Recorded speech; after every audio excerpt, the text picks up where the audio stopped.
নমস্কার, আমি বাসুর নিউজ থেকে সঞ্জীব বলছি। এইমাত্র একটা ঘটনা দেখলাম। আজকে এইমাত্র দেখা গেল একটা কুকুর, মানে পথ কুকুর।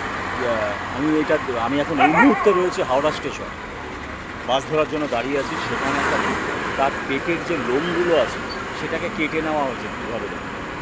মানে আমি সেটাই বলতে চাই, এরা তো অবলা যায়, যেভাবে এদের পেটের লোমগুলো কেটে নেওয়া হয়েছে, মানে একটা বিবেকহীন একটা, মানে কি বলবো আমি বাংলা ভাষায়, মানে একে তো গালাগালি দিতে পারছি না আমি, মানে সেই সংস্কৃতিটা আমার নেই সেইভাবে।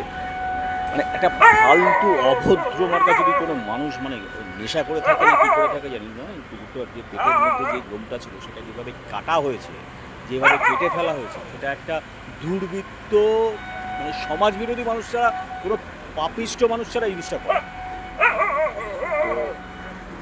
কুকুরটা চেল্লাচ্ছে, যেভাবে চেল্লাচ্ছে, ওর সমস্যা হচ্ছে বলে চেল্লাচ্ছে। তো আমি এটা দেখি কোথায় কোথায় দেওয়া যায় ভিডিওটা। অনেক অ্যানিমেল লাভার অনেক আছে, প্রচুর অ্যানিমেল ট্রাস্টগুলো আছে, আমি সেখানে অ্যানিমেল এনজিওগুলো আছে, আমি সেখানে দেখছি কী করা যায়।